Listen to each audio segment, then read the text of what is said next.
Hi, welcome back to musictrainer.com. Today I'm going to talk about some interesting playing techniques we can apply to the bass, get different sounds happening for you all over the instrument. One of the most effective ways to alter your basic sound on the bass is using muting techniques.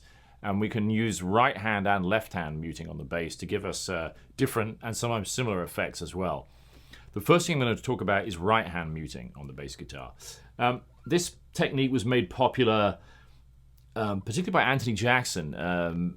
Anthony was trying to emulate the sound that James Jamerson got in the 60s when Jamerson was using a P-bass with flat wound strings and often with the foam mute that the early Fender basses had on the bridge here, and the strings would sound very dead. You get a kind of a...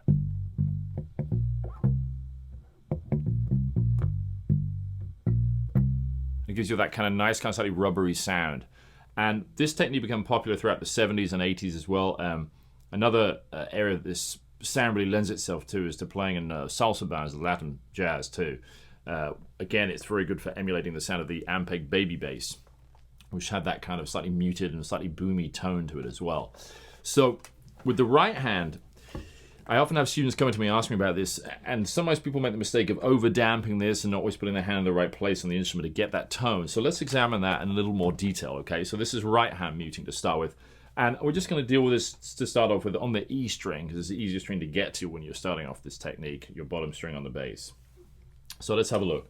So here we go. So I'm going to put the palm of my hand, it's actually the kind of the knife edge of the hand here. This is going to be against the strings just before they go over the bridge saddles. So if you watch what I do, I'm just going to take my hand, and you don't press it hard against it, you just rest it very lightly on the strings here, so they're just muting the sound. Now check it out. Here's the sound without the muting, and I'll just pluck it with the thumb. Now if I rest my hand here, listen. Dramatically different. You get a much quicker decay on the note. The note dies twice as quickly. And all I'm doing is resting the side of my hand just across the strings. As much as I can, I'm trying to run at right angles to the strings here, like parallel to the edge of the fingerboard, so that each string is muted with fairly much the same amount. Like that, you see? I'll do that again.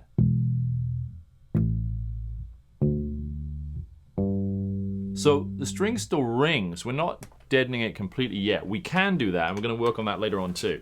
So check it out. So here we go. So put the palm of the hand against the strings again.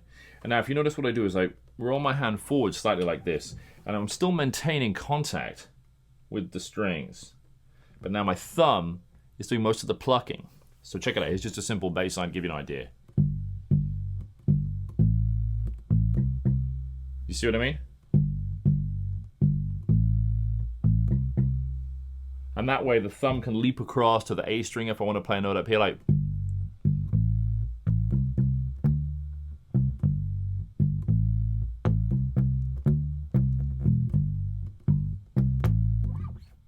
Now, also, something else I do here to get a little more attack, sometimes I'll use just the very edge of my nail, too. So that gives you a little click.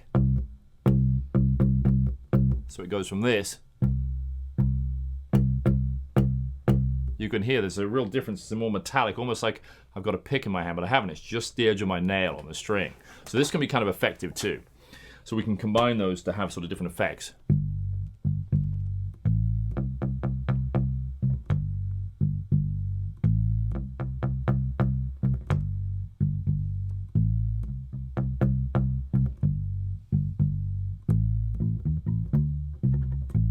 You see what I mean? And you notice on some of the variations on that, what I'd do was I'd start off just with the muting sound. And then as I reach the end of that phrase, I gradually bring the edge of the nail, just this tiny part here, in to make contact with the string. So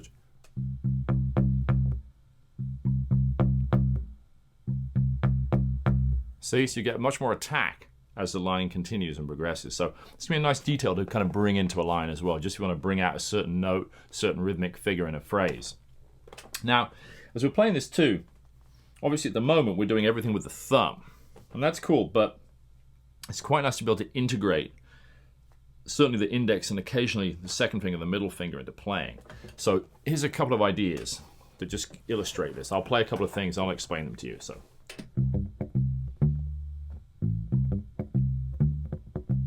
See what I mean? So this idea.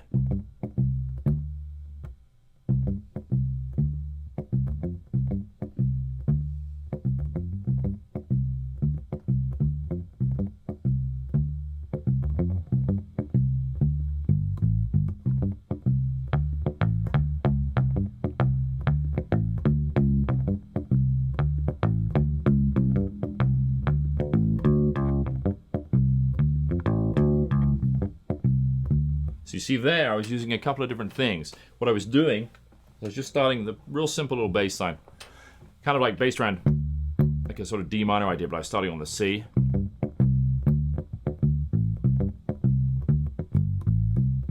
You see what I mean? And as I did this, I was plucking the upper string, the D string, with my index finger. So it was like this, going between the two, alternating. And what I started to do, as the line was getting a little more intense, I started to release the pressure from the side of the knife edge of my hand here to let the strings ring. So we have that nice kind of moment where the sound opened up a little bit more and we got more of the metallic tone of the string coming through rather than the muting sound. Here's that again. I'll open it up.